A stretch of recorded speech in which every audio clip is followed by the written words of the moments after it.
After the excitement of the dress rehearsal, opening night seemed almost tame.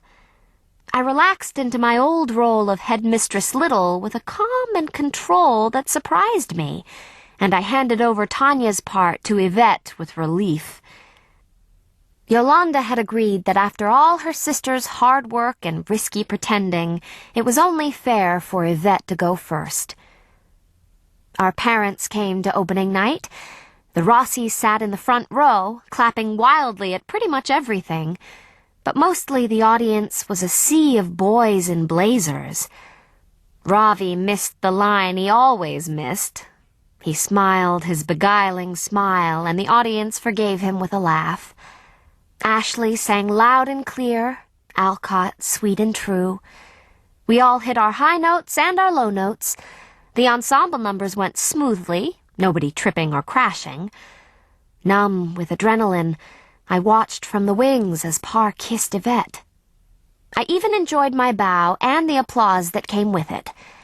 How far I had come from the terror of the audition so many months ago. The cast party afterward didn't last very long, since the performance was only a small part of the packed Founders' Day schedule. Chris had managed to smuggle in a fifth of vodka, but Mr. Barnaby found it in the prop room and confiscated it with grim warnings before Chris could use it to spike the hot chocolate, punch, and other virtuous beverages provided by the school. Mr. Barnaby, Ms. Wilson, Benjo, and Ned all made speeches. Everyone hugged or hit one another on the back.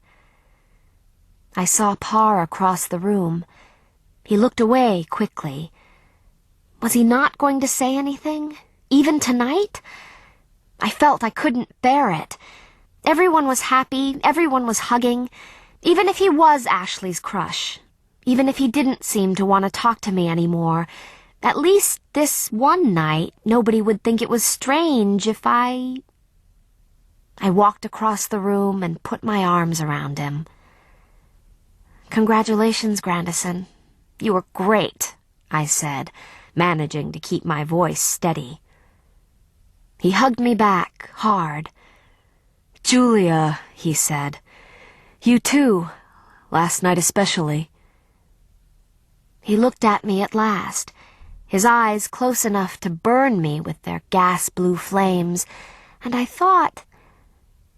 But then the twins and Emma came over to deliver their own hugs, and he let me go. The party ended soon afterward.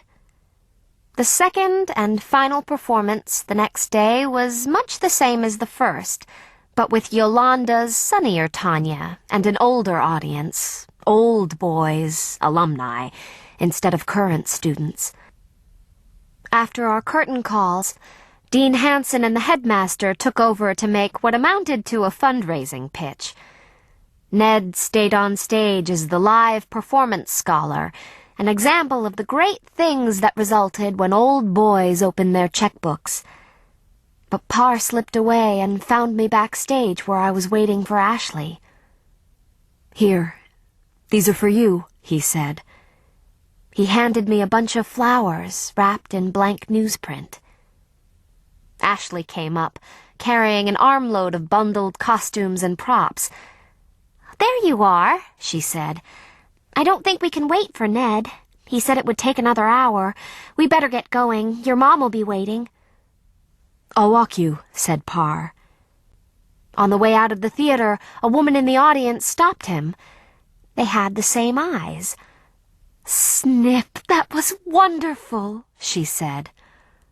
"Thanks, Mom, but not in public, remember?" "Oh, right. Sorry, Snip, I forgot."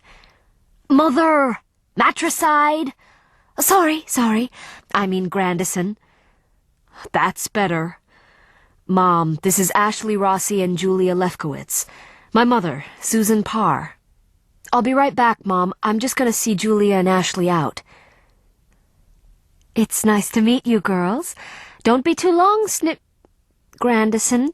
Your father's trapped in there with the headmaster." "Snip?" I asked as we walked down the drive. "It's short for Parsnip, I'm sorry to say. She's not supposed to call me that in public. I wish she hadn't.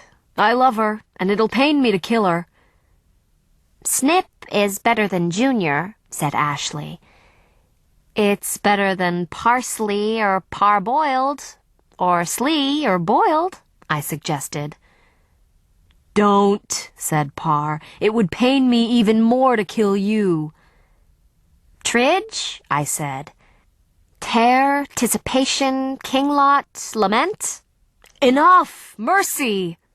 All right, Tie Pooper. I was giddy with relief that we seemed to be on speaking terms again. We approached the end of the drive. When will I see you again? Asked Par. You're coming to the spring frolic, aren't you? I'll send you tickets, but it's not until April. Didn't Ned tell you? Said Ashley. We're collaborating on a song cycle. Ms. Wilson said we could. It counts as community outreach. We meet on Thursday afternoons when the music studio is free. Oh, Ash, you didn't say it was Thursdays. I can't make it then, I said. That's when sailing meets. I didn't know you sailed, said Par. So do I. My father's obsessed with sailing. Maybe I'll go out for it in the spring. We could meet on the river. Not sailing boats. Sailing to Byzantium, our literary magazine, I explained. Par stiffened. Oh, I see, he said. Oh, no. He was clearly thinking of Seth. Had I ruined everything? Was there anything I could say? I wish I could quit. I would, but Dad would kill me, especially now that insomnia's over and I don't have any other extracurriculars, I said.